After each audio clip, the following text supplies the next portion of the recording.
Okay. It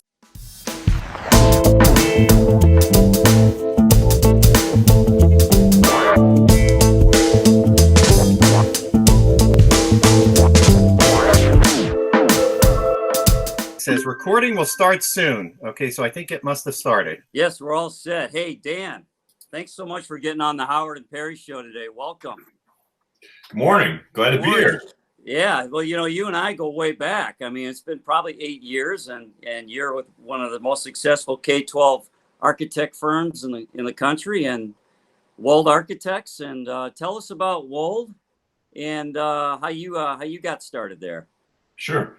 Well, it's been 30 plus years. I don't have to go into that detail, but I've been with the company for 30 years. Currently a partner in the company, all focused on K-12 almost for the entire 30-year span. Wold is basically a national company, offices in 4 locations, including Denver, Minneapolis, St. Paul, Tennessee, and here in Illinois. And we have grown pretty exponentially over the last 5 to 10 years, especially coming out of the 2008 cycle. And a lot of that has been done just on really connecting dots, especially when we went to more of a national presence. We've been able to follow clients, especially in the school side. So we're growing our company based on just endorsements and following some really good, solid clients into their new territories. And we found that the superintendents will move locally, but they'll also move nationally. And that has been a great catalyst for us to grow in other markets. We're strictly a public sector firm for the most part. We do some healthcare and senior living. That's a new component to our firm as about 5 years ago. And that's also doing very well. So a lot of diversity as far as what we're doing, but with the focus on public sector, really understanding how our public clients think and what their anxieties are. That's fantastic. Okay. So, Dan, we have a few questions for you. And, this is in the interest of sharing information and letting other people know what inspired people and so on. But what inspired you to get into architecture? Oh, I thought these were going to be true-false questions. I must have read that wrong. Okay. So my start in architecture was a little bit of a roundabout way. I was panicking in high school because I didn't know what I was going to do. And my counselor was also my basketball coach. So I took a leap of faith and went and talked to him and said, I don't know what I'm going to do, coach. I got a year, it's my senior year's left, and I'm not sure where I'm going. So he really objectively just looked up my grades, said, hey, you're pretty good in art and you're pretty good in math, paged through a catalog and said, how about architecture?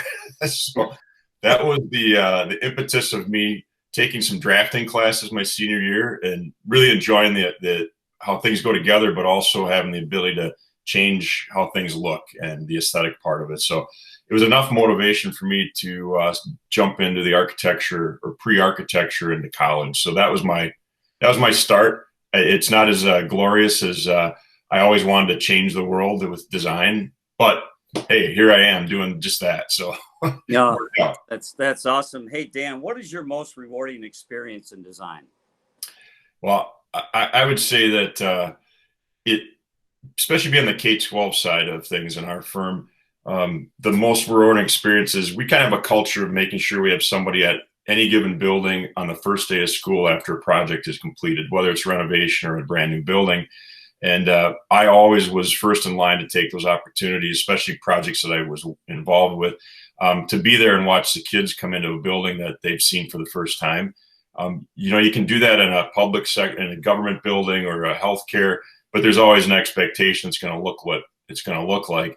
But kids' faces are unfiltered; their reactions are unfiltered. So you get that raw, excitement, and the things they say are hilarious when they walk in.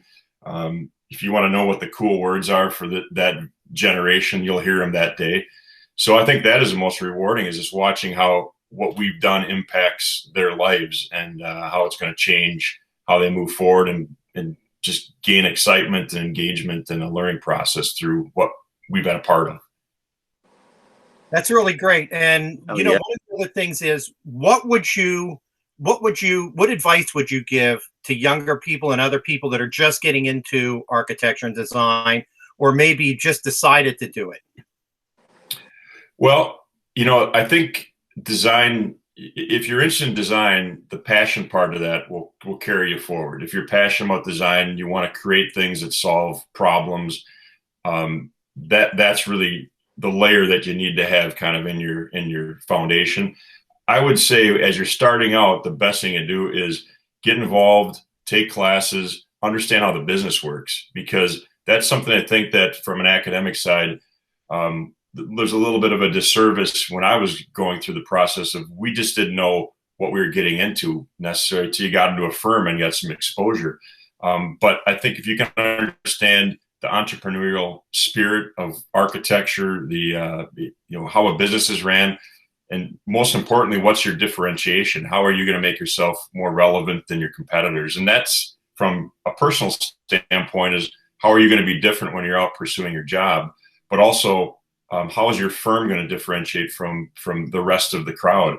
And I think understanding who your audience is and what you can offer, your value proposition, are the keys to making sure your business is successful. So starting to understand that as you're taking those first early design classes, I can't recommend highly enough that you get involved with some business administration and just get some exposure, so you have that balance of not just being a great designer. And I think that's what people follow their lead and to get into school is, I just want to be a great designer. And there's some great designers, and I went to school with some that didn't understand the business side, and it did eventually was a detriment for them, being successful.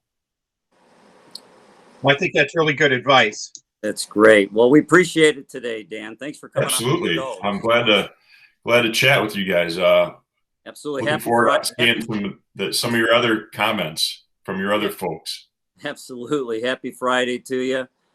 And I think we could cut right there.